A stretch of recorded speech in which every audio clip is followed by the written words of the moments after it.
TVK అధినేత ముఖ్యమంత్రి విజయ్, తమిళనాడు విజయ్ ముఖ్యమంత్రికి సంబంధించి ఒక వార్త ఇక్కడ చూద్దాం. తమిళనాడు సినిమాటోగ్రఫీ మంత్రిగా రాజ్మోహన్ విజయ్ నిర్ణయాన్ని తప్పుపట్టిన హీరో విశాల్. ఈ వార్త ఏంటో ఒకసారి చూద్దాం.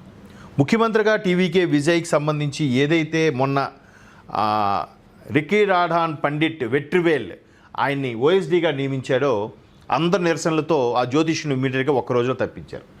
మరలా ఇక్కడ తమిళనాడు సినిమాటోగ్రఫీ మంత్రిగా రాజ్మోహన్ని నియమించడం అనేది ఇక్కడ మన హీరో విశాల్, పైగా ఆయన నడిగర్ సంఘం అధ్యక్షుడు అనుకుంటున్నాను, ఇప్పుడు మాజీ అధ్యక్షుడో తెలియదు నాకు.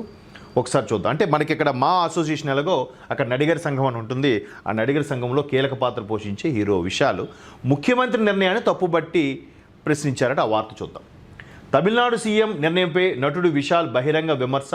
సినిమా శాఖను అనుభవం లేని రాజ్మోహన్కి ఇవ్వడంపై అసంతృప్తి.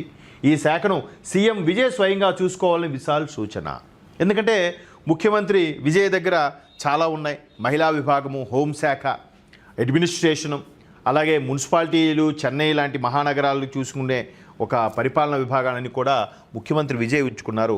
అలాగే ఈయన ఇండస్ట్రీకి సంబంధించిన వ్యక్తి, సూపర్ స్టార్ కాబట్టి ఖచ్చితంగా ఆ సినిమాటోగ్రఫీ కూడా మీ దగ్గరే ఉంచుకోండి, రాజ్మోహన్ లాంటి వాళ్ళకి ఇవ్వకండి అని విశాల్ విజ్ఞప్తి చేయడం, ఓపెన్గా స్టేట్మెంట్ ఇవ్వడం, ఇది ఇప్పుడు తమిళనాడు రాజకీయాల్లో చర్చగా మొదలైంది.